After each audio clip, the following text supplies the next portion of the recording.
부터 집에 강아지를 키우게 되었습니다. 처음에는 제가 강아지 키우는 거를 절대 반대를 했었어요. 왜냐하면 어린 시절에 집에서 키우던 개를 이제 키우다 먹어가지고 이제 키우는 것을 싫어했었는데 아이들 때문에 이제 키우게 되었어요. 그런데 어느 날 이렇게 집에를 들어가면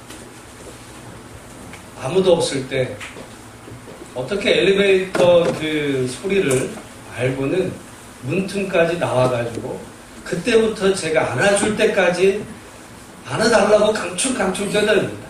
사실 그 종자는 무릎이 별로 좋지 않은 그런 종자인데도 그냥 강축강축 안아달래서 제가 결국은 어떤 때는 피곤할 때 귀찮지도 있지만 걔는 귀찮거나 말거나 끝까지 제가 안을 때까지 제게 매달려요. 그래서 할 수 없이는 이제 안고 그냥 내려놓으면 이제 거기서 그날 인사는 끝나는데 아무튼 피곤해도 집에 들어가서 저를 반갑게 맞이하는 그 강아지가 좋거든요. 어떻게 보면 집에서 그 강아지를 제일 좋아하는 사람이 제가 됐고 또 강아지가 제일 따르는 사람도 접니다. 왜 강아지의 그 반가운 행동이 나를 기쁘게 할까? 여러분이 혹시 어떤 사람을 만났을 때 만났는데 그 사람이 여러분을 보고 방글방글 웃어요. 아까 우리 축복의 탕로하는데 우리 박정임 집사님이 저를 보고 이렇게 축복했는데 물론 집사님에게 좋은 일이 있어서 기쁨으로 저를 축복도 하겠지만 그런 반가운 얼굴을 보는 저도 즐겁거든요. 왜 그럴까? 여러분 근데 반대로 여러분이 누군가의 얼굴을 봤는데 그 사람의 얼굴이 어두워요. 그냥 인상 쓰고 있어요. 그러면 무슨 이유인지 모르지만 나한테 화났나? 이런 마음이 든단 말이죠. 왜 그럴까? 이유가 있어. 하나님이 인간을 만드셨을 때 아주 묘하게 만드셨습니다. 그 시편 말씀에 보면 예전 성경에는 신묘막측하게 지으셨다라는 표현이 있어요. 정말 신기하고 놀랍게 만드셨는데 우리의 그 머리에서 발끝까지가 그렇지만 특별히 그런 것이 뇌에 요즘 그 뇌에 대한 연구가 굉장히 이제 활발하게 진행되는 가운데 우리의 뇌 안에는 거울 뉴런이라는 게 있습니다. 뭐가 있다고요? 거울이에요. 상대방의 그 행동 이것을 보고 따라하는 그런 그 신경세포가 우리 안에 있도록 하나님이 만드셨어요. 여러분 만약에 아이를 안고 엄마가 아이에게 메롱 하고 혀를 한번 내불면 걔는 어떻게 할까요? 엄마가 화났나? 이렇게 쳐다보는 게 아니라 그러면요 아이도 따라해요. 재밌어서 따라하기도 하겠지만은 누군가의 행동을 따라하는 그 뇌신경이 우리 뇌 안에 있는데 그걸 거울 뉴런이다. 그러니까 여러분 사람은 의도하건 의도하지 않건 다른 외부의 사람들의 행동을 따라하려는 경향이 있습니다. 그래서 어떤 사람이 가령 웃잖아요? 그러면 나도 모르게 나도 웃게 돼요. 근데 어떤 사람이 반대로 인상 쓰고 있으면 그 사람이 괜히 그래도 같이 이제 분위기가 무거워지는 이런 경향이 있거든요.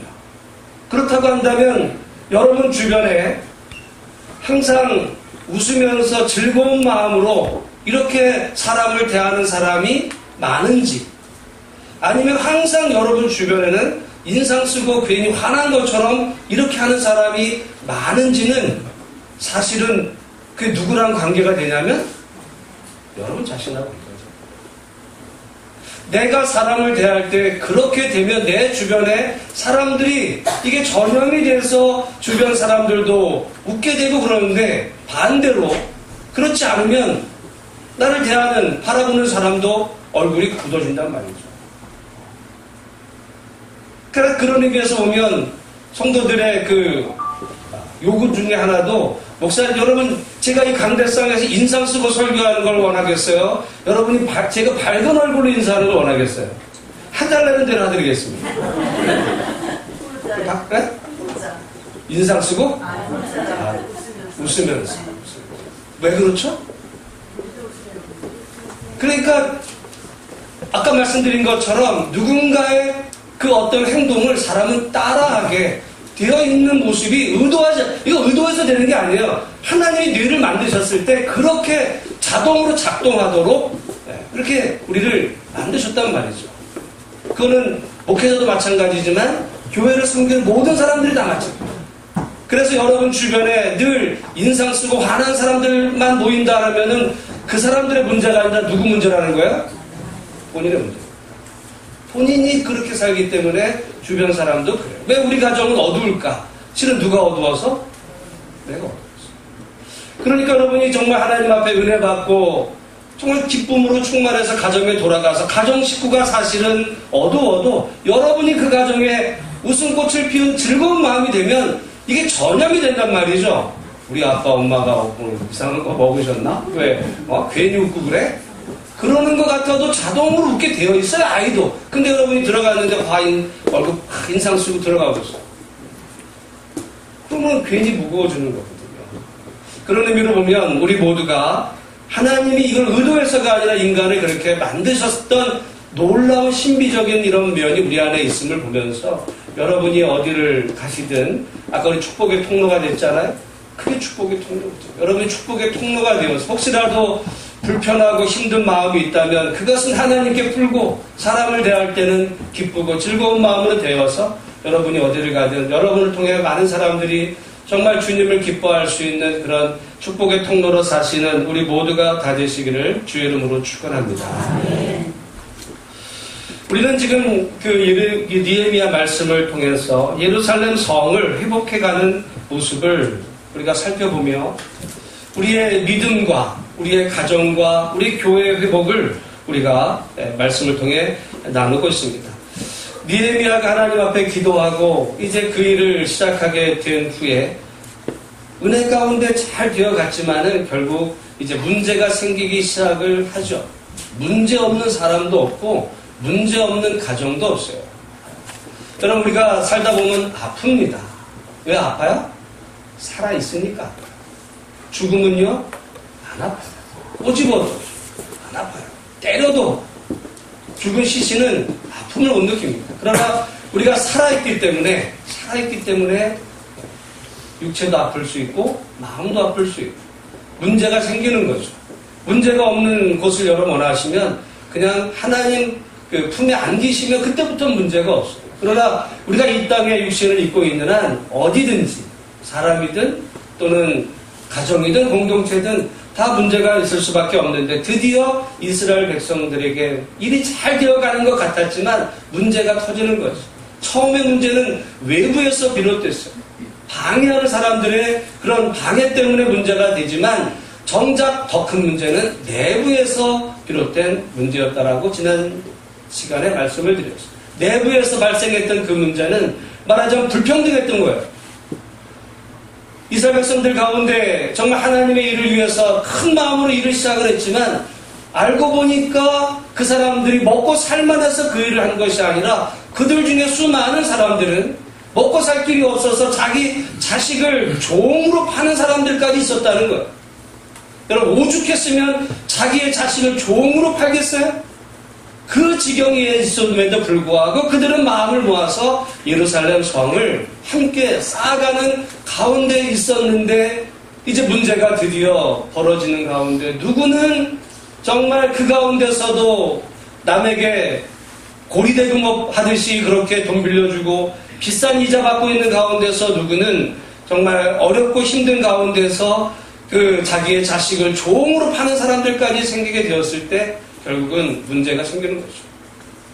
우리 아까 장로님께서 우리나라의 청년의 일자리 문제를 이야기하면서 기도하셨는데 다 그런 얘기입니다. 만약에 여러분 우리가 다 잘 살게 되면 좋지만은 그런 어떤 사회 가운데에서 이 누군가가 일자리가 없어지고 빈부격차가 심해지면 거기서 사회 갈등이 이제 비롯되는 거예요.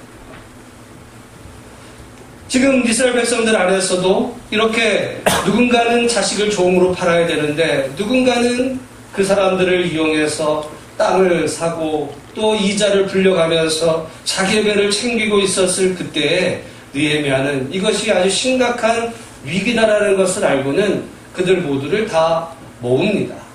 사실은 이제까지 정말 정신없이 밤낮으로 일을 했어요. 밤낮으로 일을 하는 가운데서 일을 중단하고 모이라고 했던 것은 지금 일하는 게 중요한 것이 아니라 이 문제가 해결되지 않으면 결국 이 문제로 인해서 결국 쌓아졌던 성마저 다 무너져 버릴 수 있으니 이 문제를 풀고 가야 된다 해서 귀족들과 민장을 포함한 모든 사람들을 다 한자리에 모읍니다. 그리고는 귀족들과 민장들을 향해서 꾸짖죠. 왜냐하면 문제가 거기서 비롯됐기 때문에 그들이 너무 높은 그런 이자를 받는 상황 가운데서 결국 자식을 종으로 팔 수밖에 없는 사람들의 불만이 나왔으니 결국 느헤미야는 너희의 소행이 좋지 못하도다 라고 하면서 나와 내 형제와 종자들도 역시 돈과 양식을 백성에게 구워 주었는데 그 이자 받기를 그치겠다 이야기합니다. 뭐를 안 받겠대요? 이자. 지난주에 말씀을 드렸어요. 근데 너희가 이자를 받지 말라 이렇게 말한 것이 아니라 나부터 안 받겠다 이거예요. 나부터 안 받을 테니까 너희도 받지 말라. 여기에서 이 문제를 푸는 두 가지 느헤미야의 그 지혜가 있었던 것은 자신이 솔선수범하는 데서 비롯이 된 거죠. 자기는 안 하면서 너희가 해라라고 하면 여러분 안 합니다. 안 해요. 자기는 안 하면서 다른 사람에게 지시할 때 어떻게 보면 하는 척할 수는 있지만 하는 사람의 마음은 불편하죠. 그러나 느헤미야는 자기가 그렇게 하겠다라고 하고 지난주에 봤듯이 이자를 받지 말라 말했던 이유는 구약성경 그 율법, 모세 율법인 그 말씀 가운데서 여러 곳에 나오는데 특별히 신명기 말씀에도 너희가 외국 사람에게 돈을 꿔줄 때는 이자를 받아도 돼요. 그러나 내 동족에게 돈을 꿔주면 이자를 받지 말라라는 말씀이 있습니다. 그러니까 이 말씀은 느헤미야가 그냥 한 말이 아니라 말씀의 근거에서 한 이야기였어요. 결국 그 말에 이스라엘 백성들이 따랐던 그 이유는 그 말씀이 두 가지라고 말씀. 하나는 느헤미야가 돈을 보였고 두 번째는 그 말씀이 말씀에 근거했기 때문에. 그렇죠. 여러분 말씀에 근거하지 않아서 하는 그 일들은 잠시 어떤 일을 하는 것 같아도 결국에 가서는 불만이 나오게 되는데 모든 공동체의 기초는 결국 말씀에 근거해서 결국 이 문제가 풀려갔다. 저는 바람이 있다면 우리 개인의 믿음, 여러분의 가정 또는 우리 교회 이 모든 것들이 먼저 가진 사람들이 먼저 그 직분을 받은 사람들이 솔선수범하는 교회 가정 되기를 주의 이름으로 축복합니다. 가정에서도 그야말로 엄마 아빠가 본을 보일 때 자녀가 따라하는 것이지 제가 이 말을 하면서 좀 찔리는 게 사실 많으면서도 제가 하는 거예요. 집에서 제가 일을 이렇게 주도적으로 잘 못하는 경향이 있어요. 애들은 시키고 그럼 이제 애들은 좀 불만하는 경향이 있는데 애들이 있어서 거짓말을 못하고 근데 여러분 그러니까 우리가 어떤 일을 할 때 엄마 아빠가 본을 보이면서 이렇게 하자라고 해야 하는 거지. 안 하면서 시키기만 하면 안 되는 거거든요. 그러니까 엄마 아빠는 맨날 텔레비만 봐요. 책 한 장 뭐 너는 왜 책을 안 보니 그러면은 걔가 뭐라 그러겠어요?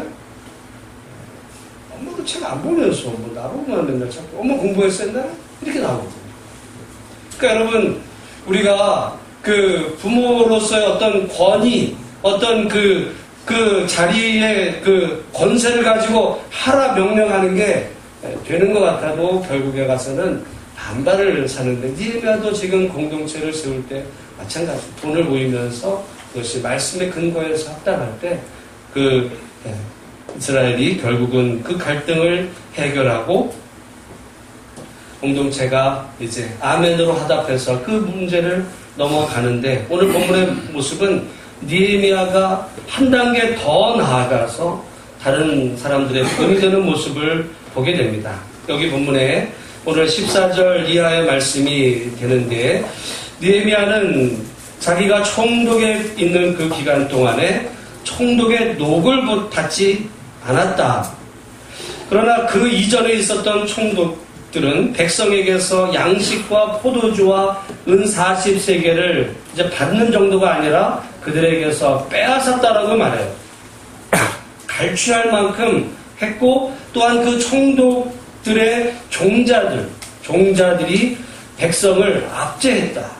여러분, 괜히 사람에게 이 완장 채워주면요, 별것도 아닌데 그 완장 찬 그거 가지고 행세 떠는 사람들이 사실은 있어요. 그러니까 총독들도 있지만 그 총독의 밑에 있던 종자들은 더 난리를 치면서 백성을 압제하는 이런 사람들이 있었지만, 느헤미야가 오늘 보이고 헌신의 모습을 하면서 16절에 보면 그 성벽 공사하는 일에 힘을 다하며 땅을 사지 아니하였고 그 모든 종자들도 모여서 함께 일을 해가는 가운데서 결국은 공동체가 하나가 되었다라는 말씀이에요. 그렇다고 해서 느헤미야가 아무것도 받지 않았는가? 그렇지도 않아요. 18절 말씀, 한번 18절 말씀 같이 한번 읽어보겠습니다. 시작. 내일 나를 위하여 소 한 마리와 살찐 양 6마리를 준비하며 닭도 많이 준비하고 열흘에 한 번씩은 각 정도를 주었나니. 여기 보시면 매일 누구를 위하여? 나가 누구예요? 느헤미야예요. 느헤미야를 위해서 뭐가 준비됐어요? 소 한 마리가 준비됐어요. 소 한 마리. 그리고 살찐 양 6마리, 닭도 많이 준비하고 열흘에 한 번씩은 각종 포도주를 갖추었다. 그런데 이 일들을 느헤미야는 어떤 혼자 그렇게 한 것이 아니라 사실 17절에 보니까 내 상에는 유다 사람들과 민장들 150명이 있고 그 외에도 우리 주위에 있는 이방 족속들 중에서 우리에게 나온 자들이 있었는데 라고 했어요. 그러니까 느헤미야는 총독의 녹을 받아서 그걸로 말하자면 오늘날 말하면 은행에다 돈 해놓고 자기 집 사고 땅 사고 이렇게 한 것이 아니라 그는 받았어요. 받았지만 그걸 가지고 그 주변의 그 공동체를 위해서 함께 쓰는 그 일을 했지, 총독이 녹을 아무것도 받지 않았다 그런 이야기하는 것은 아닙니다. 그러나 다른 총독들이 결국은 그 녹을 가지고 어떤 자기의 부를 축적하는 수단으로 그의 종자들도 그렇게 했다면 느헤미야는 그렇게 하지 않았는데, 그렇게 하지 않게 된 그 이유가 뭐냐? 15절 하반절에 보니까 나는 하나님을 경외함으로 이같이 행하지 아니하고. 저는 오늘 이 말씀이 우리 모두를 향하신 하나님의 음성으로 들리기를 소망합니다. 우리가 하나님을 경외하기 때문에 그래서 바뀌어진 나의 모습은 뭔가가 중요한 거죠. 왜 지금 느헤미야가 이렇게 했는가라고 할 때 그 이유는 그가 하나님을 경외하기 때문에 그랬다는 거예요. 하나님을 두려워할 줄 아는 마음, 믿음이 있었기 때문에 결국 그의 행동이 바뀐 거죠. 여러분이 예수 믿고 구원받은 다음에 여러분에게서 변화된 행동은 뭔가 하는 거죠. 바뀐 게 뭡니까? 교회 다니는 거? 그것도 물론 중요한 변화겠죠. 술, 담배 끊는 거? 그것도 쉽지 않아요. 그러나 그거 말고 정말 하나님을 경외하기 때문에 느헤미야 같이 어떻게 보면 총독의 녹을 받는 거, 또는 그런 지도자니까 사람들에게 얼마든지 그냥 일 시키면 그만이에요. 일 하라고 그러고 자기는 안 할 수 있어요. 나는 감독하는 거야. 뒷짐지고 다니면서 하는지 안 하는지 뭐 이렇게 할 수 있었는데 느헤미야는 그러지 않았어요. 물론 그에게 제공되는 것이 많았습니다. 소 한 마리, 양들, 닭들, 어떤 포도 이런 많은 것들이 있었지만, 그러나 그것을 자기 부의 축적을 위해 쓴 것이 아니라 그 공동체를 위해서 나누는 이런 일들을 하게 된 그 동기가 말하자면 하나님을 경외하기 때문에, 우리가 지난주에 말씀을 드렸던 것과 제가 처음에 모두에 말씀드렸던 내용과 같은 거예요. 왜 이자를 받지 않을 수 있었던가? 그것은 하나님을 경외하는 백성이기 때문에. 여러분, 말씀이라 해서 다 지킵니까? 말씀이라 해도 그것을 하나님의 그 음성으로 듣지 않고 하나님을 두려워하는 마음이 없다면 아무리 말씀이어도 안 들어요. 안 들어요. 이 강단에서 말하는 말도 다 마찬가지입니다. 그건 목사님이 좋은 때 하는 얘기고, 그건 얘기죠. 그건 뭐. 그래서 여러분 실은 그냥 내가 듣기 좋은 말만 듣고 내가 받아들일 수 있는 부분에 대해서만 읽지, 성경이 창세기부터 요한계시록까지가 모든 말씀이 하나님의 살아계신 말씀이고 1.1획도 가감없는 정말 하나님의 말씀이라는 것에 대해서는 아멘하지만, 그러나 그 말씀대로 사는 것에 대해서는 또 다른 얘기거든요. 왜 다를까요? 사실 하나님을 경외하는 마음이 없기 때문에 그런 거죠. 그래서 그냥 내 수준 정도, 요 정도 더 간섭하면 안 돼. 하나님도 요 안에서 내 받아들일 수 있는 만큼만 이제 아멘이고 살고, 나머지 부분에 대해서 이야기하면 그건 내 삶에 대한 간섭으로 여겨진다면 하나님을 경외하는 마음이 실은 없다. 아무리 예배에 나오셨어도, 여러분이 아무리 교회 직분을 맡아 봉사해요, 여러분이 아무리 헌금을 많이 하셨어도 하나님을 경외하는 부분이 아닌 거죠. 결국 느헤미야를 비롯한 당시 이스라엘 백성들이 정말 이렇게 어려운 중에도 헌신할 수 있었던 이 모든 그 근거는 하나님을 경외하기 때문에, 오늘 저는 우리 모든 한 분 한 분들이 나는 하나님을 경외함으로 이같이 행하지 아니하였다라고 했던 느헤미야의 고백을 반대로 나는 하나님을 경외하기 때문에 내가 이렇게 행한다라고 하는 그 부분이 과연 나에게서 뭐가 있는지 오늘 말씀을 통해 여러분 자신을 한번 점검해보고, 그것이 여러분의 뜻은 아니에요. 여러분은 그렇게 하고 싶지는 않아요. 그러나 그것이 하나님의 말씀일 때 내가 바뀌어질 수 있는, 또는 바뀌어야 되는 것은 무엇인지 여러분 한번 우리 스스로 생각해 보면서 하나님을 경외하기 때문에 여러분에게서 변화된 부분을 정말 여러분도 고백할 수 있고 여러분 주변의 사람들도 인정할 수 있는 그런 믿음의 변화가 우리 가운데 있어지게 되기를 주님의 이름으로 축복합니다. 여러분, 아까 제가 그 거울 유런 이야기를 했어요. 좋은 것도 배우지만 안 좋은 것도 배워요. 안 좋은 것도 배워요. 그래서 여러분, 알코올 중독자 그 부모를, 아버지를 둔 자식이 나는 절대 알코올 중독자가 안 될 거야, 나는 절대 술 안 먹을 거야 했지만 나중에 보면 알코올 중독자가 돼요. 희한하게 욕하면서 배웁니다. 나는 욕을 했어요. 난 저렇게 살지 않겠어. 근데 내가 본 것이 말씀드린 것처럼 우리 뇌에는 저장이 돼요. 따라합니다. 따라하게 돼 있어요. 신기하죠. 좋은 것만 따라하는 것이 아니라 좋은 것만 따라하면 좋은데 나쁜 것도 따라한다는 거죠. 그래서 욕하면서 배우는 게 부모만이 아니라 사람 관계 사이에서도, 나는 저 사람처럼 살지 말아야지. 근데요, 나중에 보면 그렇게 욕하던 사람이 하던 행동을 내가 할 수 있어요. 내가 할 수 있어요. 조심하지 않는 거죠. 그래서 우리는 하나님을 경외하는 그 마음 속에서 내가 정말 변화되어야 될 모습이 무엇인지를 늘 끊임없이 말씀 안에 비추어 보면서 정말 하나님을 경외하기 때문에 우리 스스로를 점검하고 말씀 안에서 여러분 자신을 믿음으로 세워가는 우리 모든 한 분 한 분들이 되기를 주님의 이름으로 축복합니다. 이제 그 모든 일을 한 후에 오늘 19절 말씀에 느헤미야는 하나님 앞에 기도합니다. 우리 19절 말씀 같이 한번 읽겠습니다. 시작. 내 하나님이여, 내가 이 백성을 위하여 행한 모든 일을 기억하사 내게 은혜를 베푸시옵소서. 아멘. 지금 느헤미야가 기도, 하나님이 내게 은혜를 베푸시옵소서. 여러분, 마땅히 오늘 우리가 하나님 앞에 드려야 될 기도가 이것이, 하나님 내게 은혜를 베풀어 주옵소서. 여러분, 우리가 때로는 하나님 나 돈 많이 벌게 해주세요, 오래 살게 해주세요, 어떤 이런 간절한 본인 가정의 지금 현실의 문제를 놓고 기도할 수도 있겠지만은, 그러나 그 모든 것을 하나로 하나님이 우리에게 주시기를 원하신다면 우리는 그것을 은혜라, 여러분 은혜라는 것은 받을 자격 없는 자에게 베푸시는 하나님의 한없는 호의가 은혜입니다. 내가 자격이 있어서 받는다면, 내가 받을 자격이 있기 때문에 하나님, 내가 이 백성을 위해서 이 모든 일을 이렇게 했으니까 하나님 내게 은혜를 베풀어 주세요 라고 한다면, 여러분 그거는